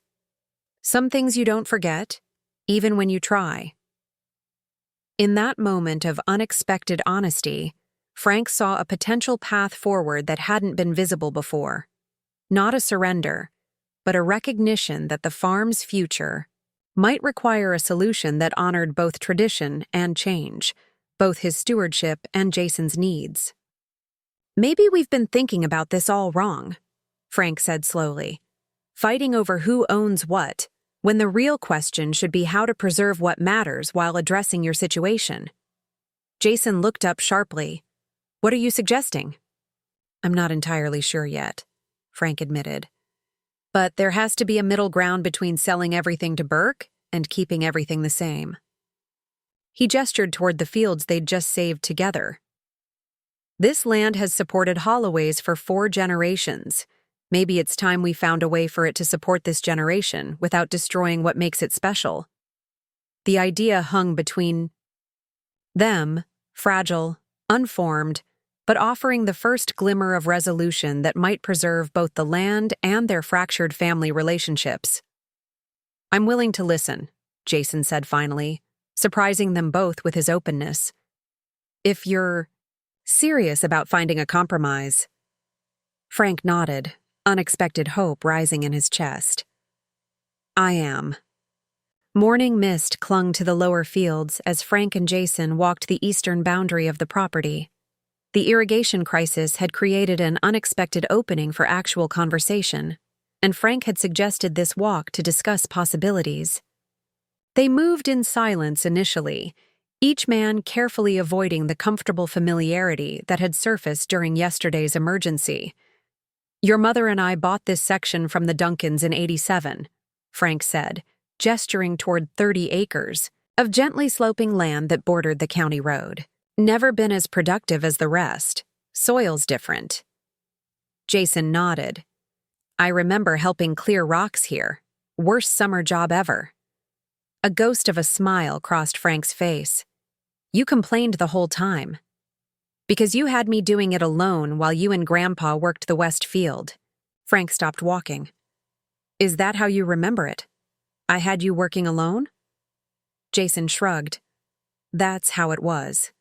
Me struggling with one task while you handled the important work. I gave you that job because it was crucial for the expansion. We were planning, Frank said slowly. Trusted you to handle it properly without supervision. They stood facing each other, both suddenly recognizing how differently they'd interpreted the same events. Frank believing he'd shown confidence in his son, Jason feeling isolated and less valued. We never really talked, did we? Frank said. Finally. Just worked side by side, assuming the other understood.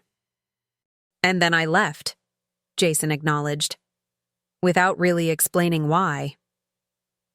This simple recognition of their mutual misunderstanding created space for what followed. Over the next hour, as they continued walking the property lines, father and son had their first honest conversation in decades.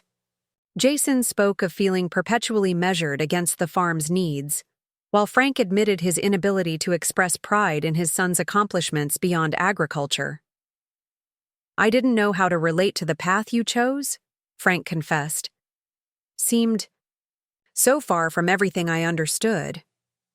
And I was too proud to admit I missed aspects of this place, Jason replied, or to ask for help when things started going wrong. Preparing and narrating this story took us a lot of time, so if you are enjoying it, subscribe to our channel, it means a lot to us. Now back to the story. Back at the farmhouse, they found May had arrived with research materials on agricultural land trusts. The kitchen table quickly transformed into a planning space, with maps and documents spread across its scarred wooden surface. The fundamental concept is simple, May explained, pointing to a map of the property. You establish a conservation easement on the portions you want to permanently protect, while maintaining the ability to sell or develop other sections. How much could we sell while keeping the core farm intact? Frank asked. The eastern 30 acres you mentioned has the least agricultural value but the most development potential due to road access, May suggested. It could potentially satisfy a significant portion of Jason's financial needs while preserving the historical heart of the farm. Jason studied the proposal. Burke was counting on developing the entire property. He won't be happy with just 30 acres. But other developers might be interested, Vanessa interjected, surprising everyone. She'd been quietly observing from the kitchen doorway, smaller-scale builders who specialize in limited, higher-end projects rather than massive subdivisions. May looked at her with newfound respect. That's an excellent point. I know several who focus on eco-friendly, limited-footprint developments, Vanessa continued, growing more animated. My brokerage has worked with them on projects that preserve significant green space while still creating valuable homes. Frank watched his daughter-in-law with surprise. You'd be willing to help with that approach? If it's a genuine compromise that helps Jason's situation while preserving what matters to you, and apparently to my daughter, then yes. Vanessa moved to the table, studying the maps with professional interest. These ridge sites would be perfect for the type of low-impact development I'm thinking of. 6 to 8 luxury homes instead of Burke's 85 cookie-cutter houses. The planning continued over the next several days. Ellie, energized by the possibility of preserving most of the farm, brought a detailed business plan she'd developed with her environmental science teacher. Sustainable farming practices could actually increase profitability, she explained, laying out projections for organic certification and specialized crops. There's a huge market for locally grown organic produce. The farm could support itself and create a trust for ongoing maintenance and conservation. You've put a lot of thought into this, Frank said, touched by his granddaughter's dedication. Because I care about this place, Ellie replied simply, and because I might want to study agricultural science in college. This revelation hung in the air, its significance apparent to everyone. The legacy Frank had feared would die with him had found unexpected new life in his granddaughter. A tentative hope began to take root as they worked through the practical details. Keller connected them with the Agricultural Land Trust, whose representatives conducted a preliminary assessment of the property's conservation value. The east parcel was appraised for potential limited development, while the family identified the historical core, including the original homestead, barn, and most productive fields, for permanent protection. One afternoon, as Frank and May walked the proposed conservation boundaries, their hands found each other naturally, fingers intertwining in what had become a comfortable habit. "I never imagined this outcome when I first came to your library," Frank admitted. "Thought I was facing a simple fight, all or nothing." "Life rarely offers simple solutions," May replied, "but it does reward flexibility and open hearts." The warmth in her eyes as she said this made Frank recognize how central she had become to his life in such a short time. Not replacing Martha, but creating something new and unexpected in his world.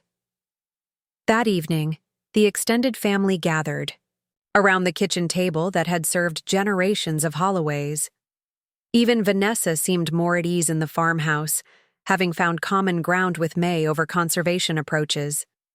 "If we file the conservation easement paperwork next week," Keller explained, "we can move forward with marketing the east parcel to select developers. The proceeds would address the most pressing financial concerns, while the remainder of the property transitions into the trust structure." "With Ellie's sustainable agriculture plan starting next spring," Jason added, his voice containing something Frank hadn't heard in years: genuine enthusiasm. As plates were passed and conversation flowed, Frank caught himself smiling at the improbable scene, his son discussing crop rotation, Vanessa and May comparing notes on conservation easements, Ellie explaining soil management to Keller. Different values finding unexpected harmony.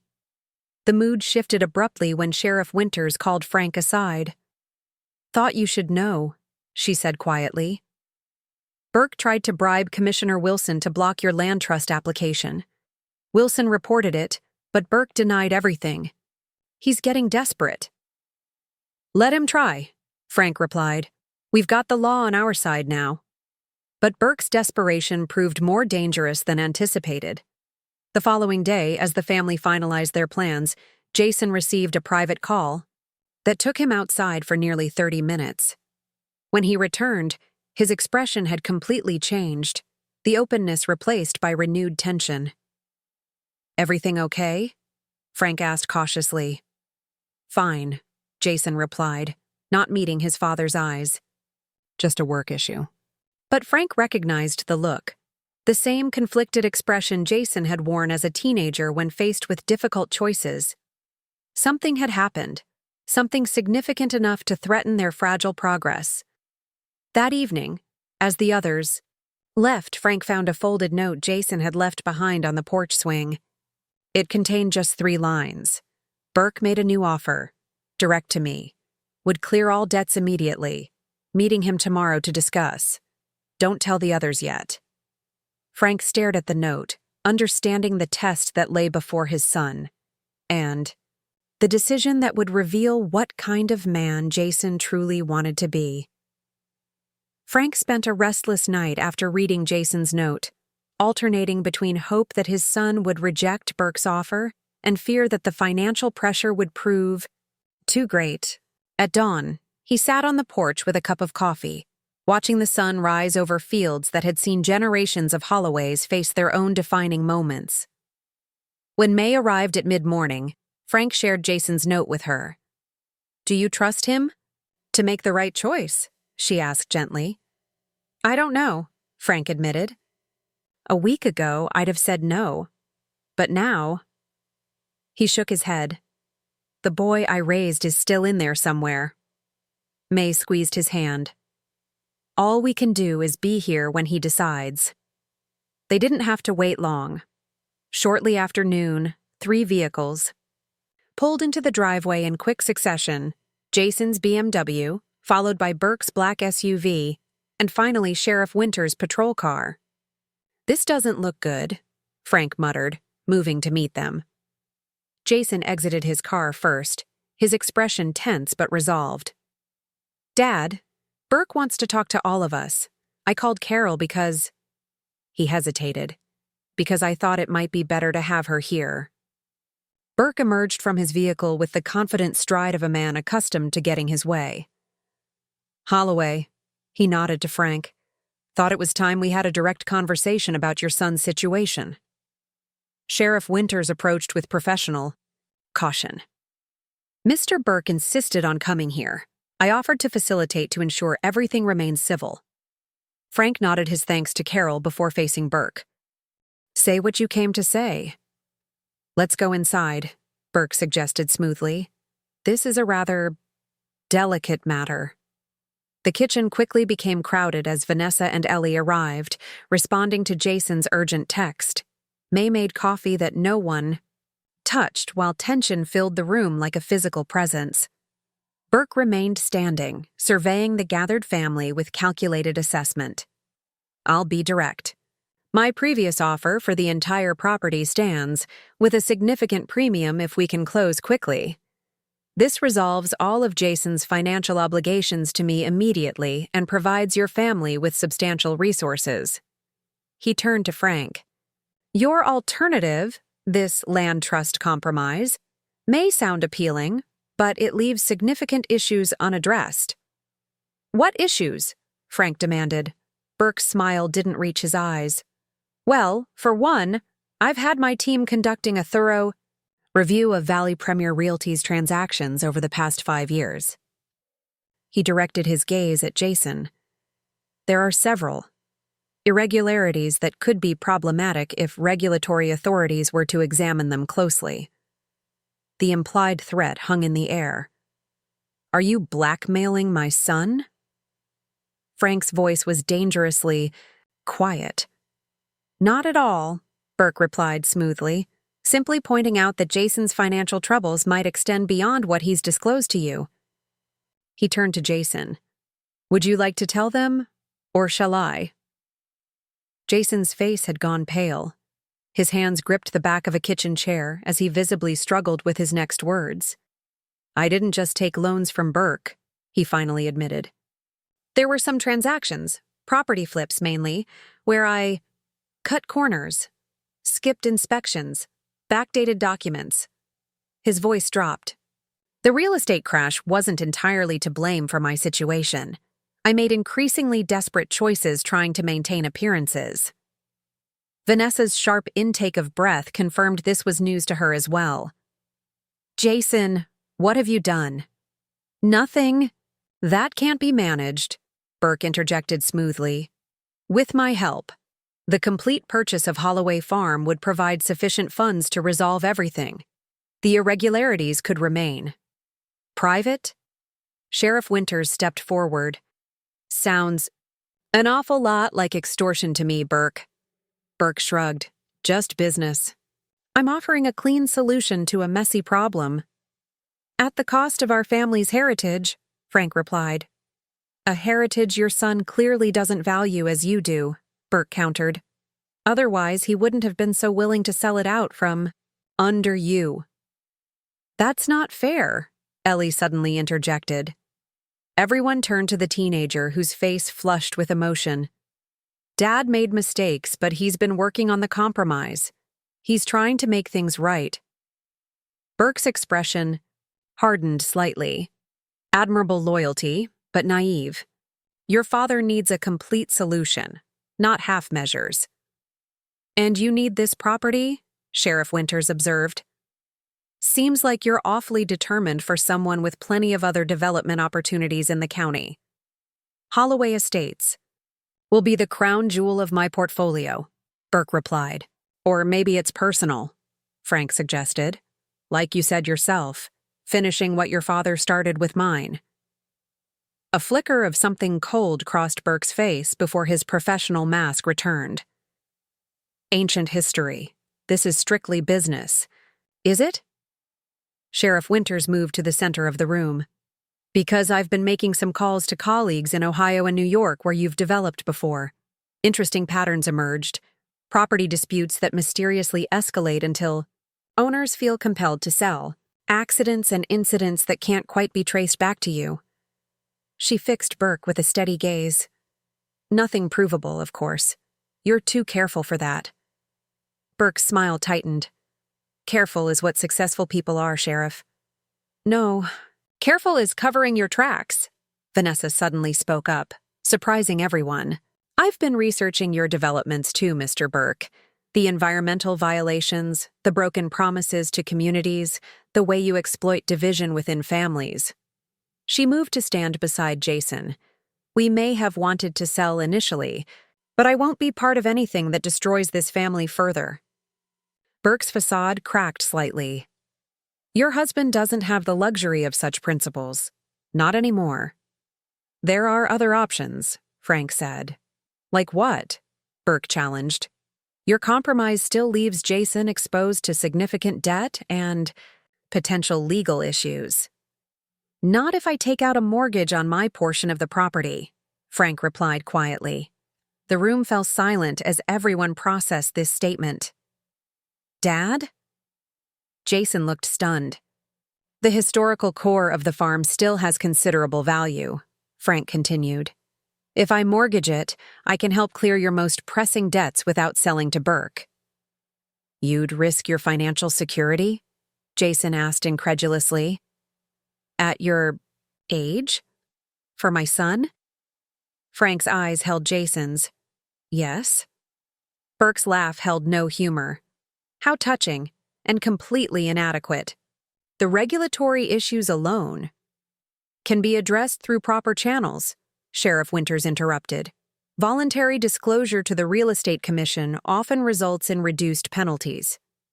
And professional disgrace, Burke pointed out. Jason's career would be over. Maybe it should be, Jason said quietly, surprising everyone. Maybe I need to face consequences for my choices instead of digging deeper holes. The vulnerability in his admission shifted something in the room's atmosphere. For perhaps the first time in his adult life, Jason wasn't posturing or deflecting. He was acknowledging his failures honestly. Frank felt a surge of unexpected pride in his son's courage. There's another option none of you have considered. Ellie spoke up again, her voice stronger now. The business plan I created for sustainable farming. The projections show enough. Profit potential to service a significant loan over time. If Grandpa and Dad work together, with my help, we could transform the farm into something that honors its history while creating new value. That's a child's fantasy, Burke dismissed. No, May interjected firmly. It's not. I've reviewed her business plan. With proper implementation, it's entirely viable. The agricultural heritage designation would provide tax benefits that make the numbers work even better. And my contacts in sustainable development could help create a limited residential component that respects the land, Vanessa added, moving to stand beside her daughter. Burke's eyes narrowed as he watched the family aligning against him. Jason, you understand this is your last chance. My offer expires today. After that, you're on your own with whatever consequences come. All eyes turned to Jason, who stood at the crossroads of the easiest path and the right one. I spent my whole life trying to escape this place, he said finally, his voice rough with emotion. Convinced myself it was a burden rather than a birthright. Used that to justify putting it at risk. He looked at his father. I was wrong. Frank's throat tightened as he recognized the enormous admission this represented for his proud son. I can't undo my mistakes, Jason continued, turning to face Burke directly. But I won't compound them by destroying something that's been in my family for generations, just to save myself. Burke's professional demeanor finally cracked, revealing the vindictive core beneath. Your grandfather fired my father in the dead of winter. Left us nearly homeless, our reputation in tatters. I've spent 40 years building what he couldn't have, and now I want this land. His voice hardened. One way or another, I'll get it. Not today you won't, Sheriff Winters stepped forward. And any accidents that happen around here in the future will get my very personal attention. You've made a serious mistake. Burke said to Jason, ignoring the sheriff. I'll make sure the real estate commission receives an anonymous tip about those irregular transactions. Do what you have to do, Jason replied with unexpected calm. I'll face it. As Burke stormed out, the tension in the room broke, leaving the family in stunned silence. Did I just torpedo my career? Jason asked no one in particular. Probably, Frank answered honestly, but you saved your integrity. And our farm. The farm still needs saving, Vanessa pointed out pragmatically. Burke wasn't wrong about the financial realities. Then we work together, Frank said firmly, like Ellie suggested. Ellie, who had been watching the confrontation wide-eyed, stepped into the center of the kitchen, the same space where Holloways had gathered to face droughts, economic depressions, and world wars. I've been thinking about this all wrong, she said. So have all of you. We keep talking about whose farm this is, Grandpa's or Dad's, but it's never belonged to just one person. It's belonged to all of us, through every generation. Her words resonated through the room, carrying the simple wisdom that had eluded the adults. The solution isn't deciding who gets control, she continued. It's recognizing that we all have a stake in keeping it whole, keeping it alive. Different roles, same goal. Frank studied his granddaughter, this young woman who had somehow distilled the essence of what the land truly meant better than he ever could. She's right, May said softly. Jason nodded slowly. I don't know the first thing about farming anymore, but I do know business, marketing, how to make something profitable. And I understand sustainable development, Vanessa added. How to create value while preserving character. I know this land better than anyone, Frank acknowledged. How it works, what it needs. For the first time in decades, he could envision a future for the Holloway farm that didn't depend solely on him. A future that incorporated change without surrendering essence. It wouldn't be easy. Jason would face professional consequences. The debt would take years to resolve, but they would face it together as a family.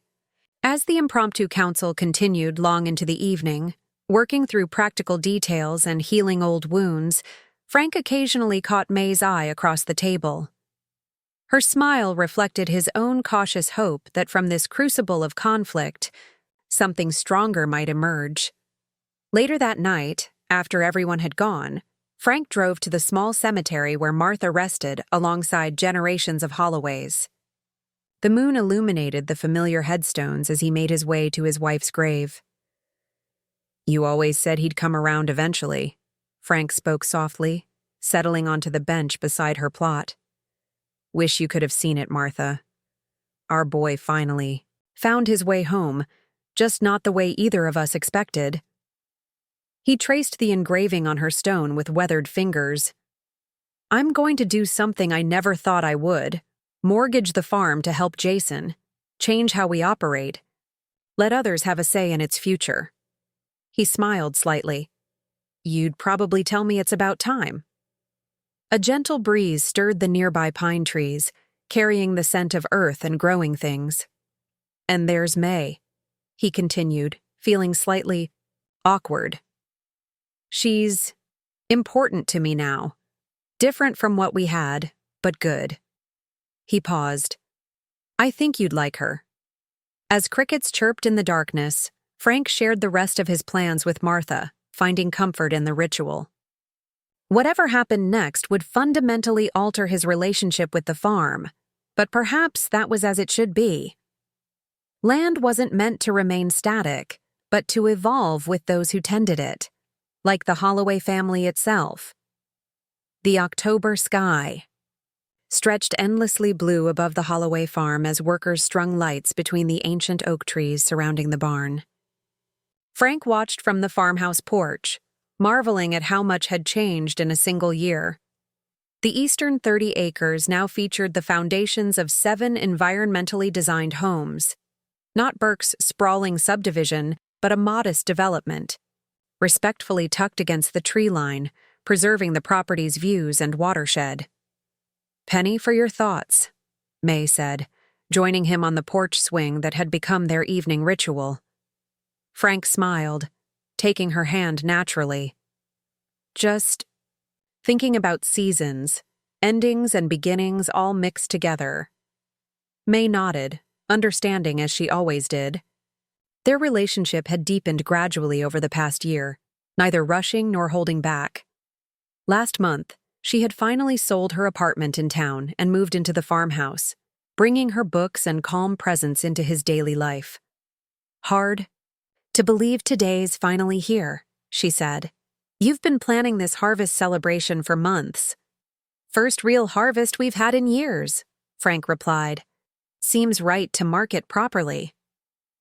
The celebration would serve multiple purposes, acknowledging the farm's new direction, celebrating Ellie's college acceptance, and formally establishing the agricultural land trust that now protected the core 120 acres of Holloway land.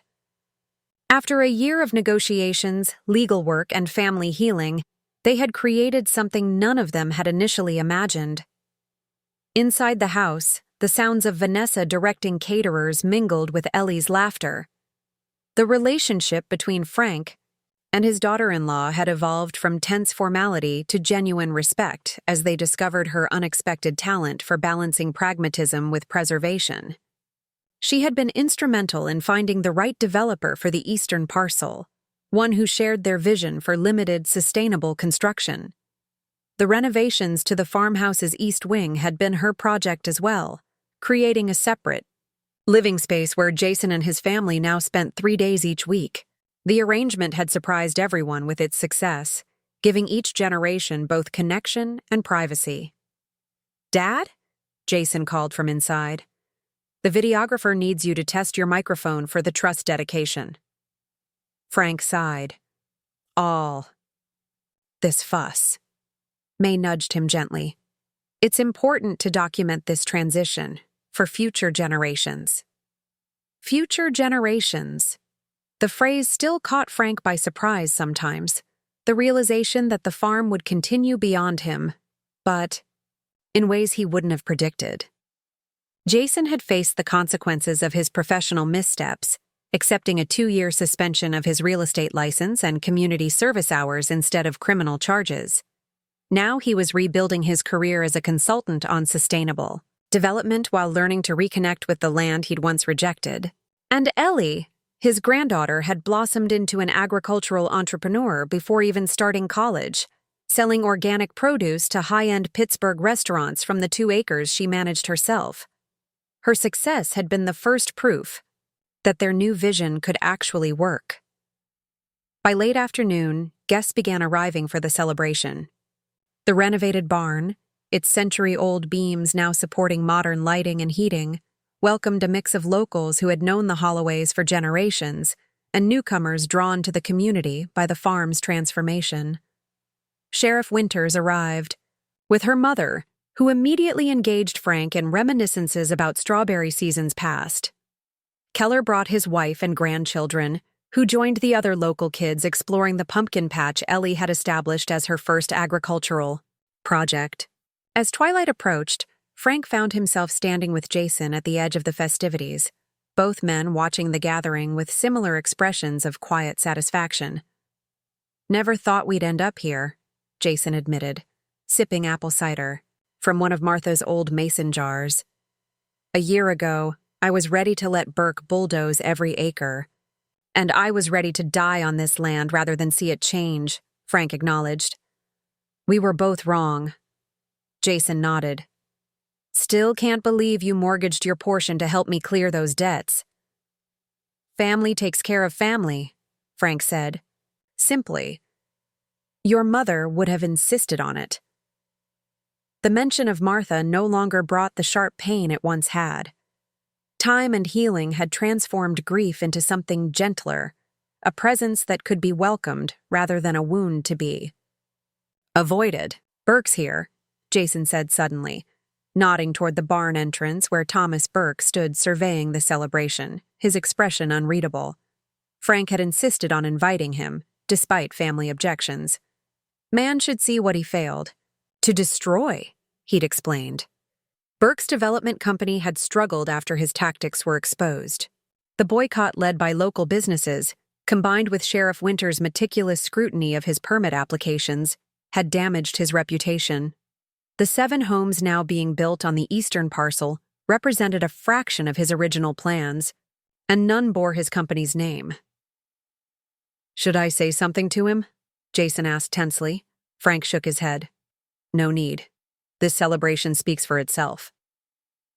As if hearing their discussion, Burke turned and met Frank's gaze across the gathering.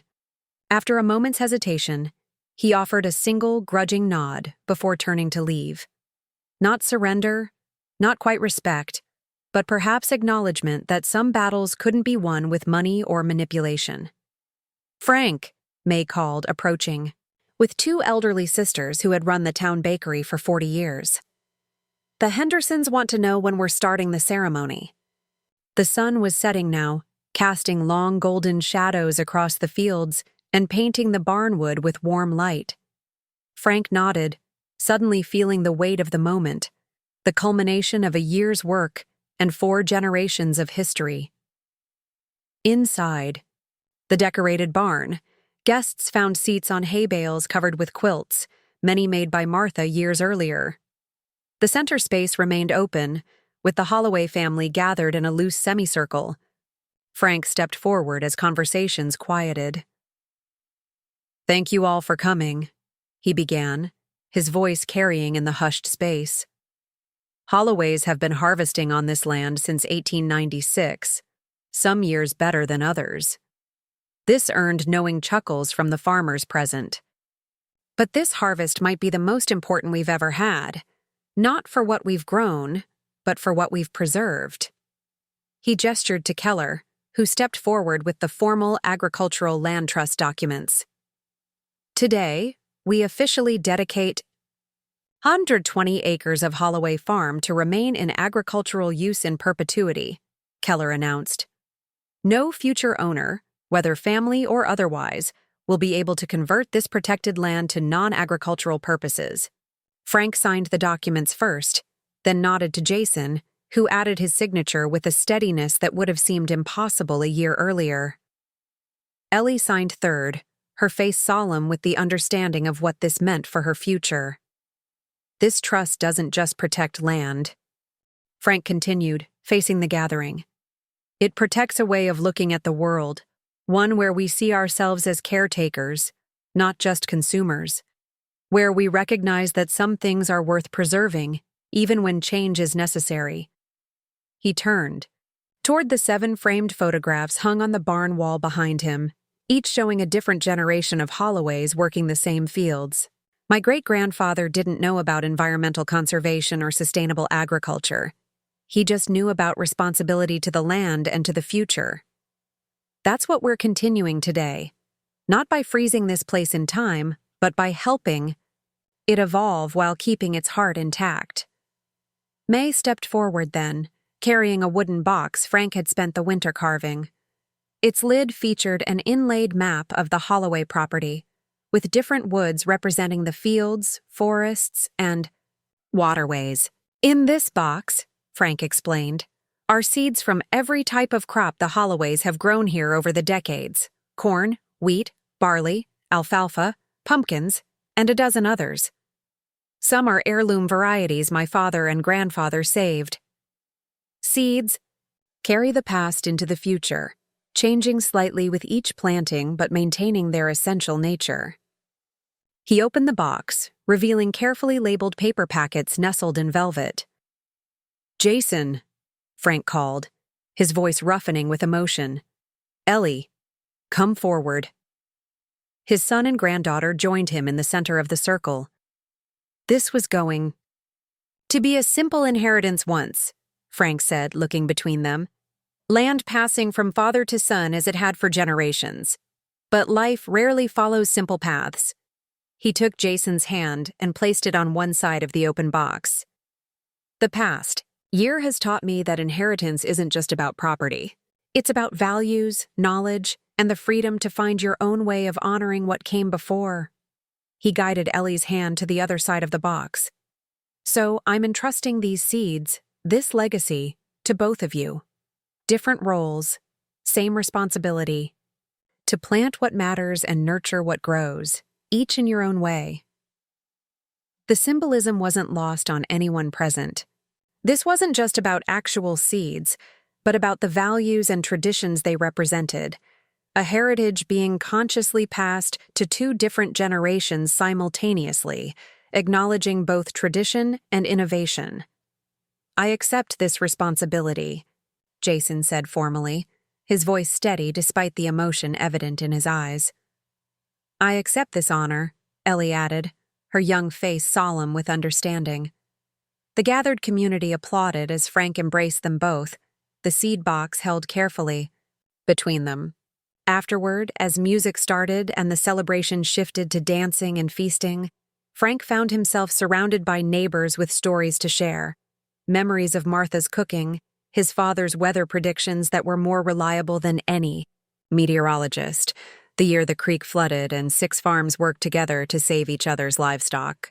You've done something important here, Frank, Sheriff Winters said, finding him by the cider press. Shown folks there's a middle path between letting go of everything and refusing to change at all. Frank nodded, watching as Jason explained. The new organic irrigation system to a group of interested farmers. Wasn't all my doing. Took the whole family pulling together. And May, Carol added with a knowing smile. She's been good for you. Frank's gaze found May across the barn, deep in conversation with Vanessa as they examined one of Martha's quilts. She helped me see beyond what was to what could be, he acknowledged, worth more than any legal expertise she brought. As the evening progressed, Frank observed his transformed family with quiet wonder. Jason, who had once scorned everything about farm life, now eagerly discussed crop rotation with neighboring farmers. Vanessa, who had pushed hardest for selling the entire property, was showing the architectural plans for converting the old equipment barn into a farm-to-table event space, her new business venture with May. And Ellie moved through the celebration, with confident grace, equally comfortable discussing soil chemistry with agricultural experts and dancing with her high school friends. They're all finding their place here, May observed, joining Frank by the barn doors where he watched the celebration. In their own ways. Different than I imagined, Frank admitted, but maybe better. May's hand found his, warm and steady. Change doesn't have to mean loss. Sometimes it means growth. The wisdom in her simple statement encapsulated the journey of the past year. By accepting change rather than fighting it blindly, they had preserved what truly mattered while allowing new possibilities to emerge. Later, as the party continued inside, Frank slipped away to visit the small family cemetery on the hill behind the house. Martha's grave was outlined in moonlight as he approached, placing a jar of freshly pressed cider beside her headstone. Wish you could have seen it, Martha, he said softly. The barn full of people again. Jason actually talking about crop prices without rolling his eyes. He chuckled. Even Vanessa has dirt under her fingernails these days from that herb garden she planted. The night breeze rustled through the pines surrounding the cemetery, a familiar whisper that had soothed generations of Holloways. May's been staying more nights than not, he continued, slightly self-conscious even in this private moment. Think it might be permanent soon. Hope that sits all right with you. He touched the headstone gently. Not replacing you, just finding a way forward. As he walked back toward the celebration, Frank spotted May waiting at the edge of the cemetery, respecting his private moment while ensuring he wasn't alone. Everything okay? She asked as he reached her. Frank nodded, taking her hand. Just sharing the news with Martha. May's understanding smile warmed him as they walked back toward the lights and music of the barn. Their path took them past the eastern boundary where the new homes were being constructed. Tasteful structures of stone and sustainable timber that somehow complemented rather than competed with the landscape. One last thing to do tonight, Frank said, leading May toward a small gathering by the property line where Jason, Vanessa, and Ellie waited with a young oak sapling in a large pot. Right on schedule, Jason said, checking his watch with mock seriousness. Didn't think you'd slip away from your own party for long.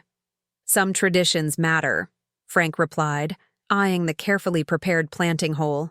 Every generation of Holloways had planted a tree to mark significant transitions. His great-grandfather had planted the massive oak sheltering the farmhouse. His grandfather had planted the line of maples along the driveway when taking over the farm management. Frank's father had planted pines around the cemetery when his wife passed. Frank and Martha had planted a cherry tree when Jason was born. Now it was time for a new planting to mark this latest evolution of the Holloway legacy. This spot was chosen deliberately, Frank explained as they gathered around the sapling. The exact boundary between the protected agricultural land and the new development, a reminder that boundaries can connect as well as divide. Each family member took turns shoveling soil around the young tree's roots. Frank and May, Jason and Vanessa, and finally Ellie, who tamped down the earth with particular care. In my environmental science class, they taught us that oak trees can live for 500 years, she said, stepping back to admire their work. This might be here when my great-great-grandchildren are deciding what to do with their inheritance. The profundity of her observation struck them all into momentary silence. This sapling could indeed witness centuries of Holloways facing their own challenges and choices. Then we'd better make sure it has a good start, Frank said finally, pouring the remaining cider from his cup onto the freshly planted tree, another tradition dating back generations. As they walked back to rejoin the celebration, Ellie hung back, tugging Frank's sleeve to slow him. "Grandpa, can I ask you something?" Her expression was thoughtful in the moonlight. "Of course. Do you ever regret the compromise? Letting part of the farm be developed, even if it is just a small section?" Frank considered her question carefully, respecting the seriousness with which she asked it. "I regret that circumstances forced the choice," he answered honestly. "But no, I don't regret the decision itself. Nothing stays exactly the same, Ellie. Not land, not families, not traditions. The important thing is preserving the heart while letting the edges adapt." Ellie nodded slowly, her gaze moving between the dark silhouettes of the ancient farm, buildings and the modern outlines of the new homes rising in the distance. "My generation will probably face even bigger challenges," she observed. "Climate change affecting what we can grow, more pressure to develop as cities expand." Her eyes, so like Martha's, met his directly. "How do you know when to stand firm and when to bend?" Frank placed his arm around his granddaughter's shoulders, remembering how small she had once been and marveling at the thoughtful young woman she had become. "The land itself will tell you," he said finally. "If you listen closely enough." That's what I finally learned this past year. I was so busy defending the farm that I nearly forgot to listen to what it needed, which was new energy, new ideas, your ideas. They paused at the crest of the hill, looking down at the barn glowing with golden light, filled with music and laughter. From this vantage point, they could see the whole property, the protected core, the new development, the restored wetland, and Ellie's expanding organic garden. "Nothing valuable is ever truly lost," Frank continued, finding words for lessons hard-won over 73 years. "Not if its essence lives on in the hearts and actions of those who remember. Your grandmother isn't gone as long as we plant her favorite flowers and use her recipes. And the original farm isn't diminished by evolution if we carry forward the values that made it special."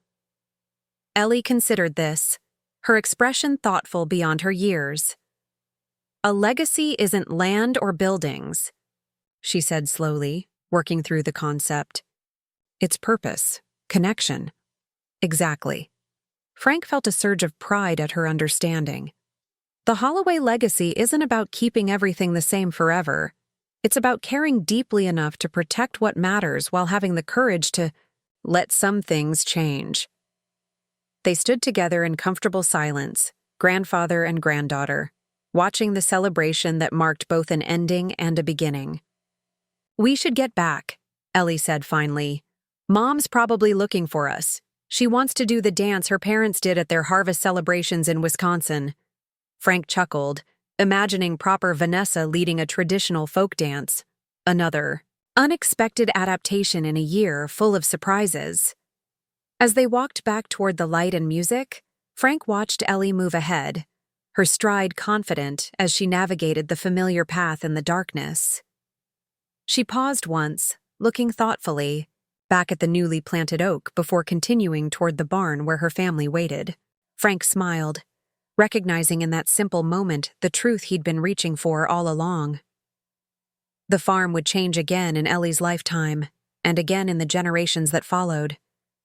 But as long as those changes were guided by the same values that had sustained the land for 4 generations, respect, stewardship, and love, the essential Holloway legacy would endure. Different hands might hold the plow. Different crops might grow in the ancient fields. Different structures might rise and fall across the landscape.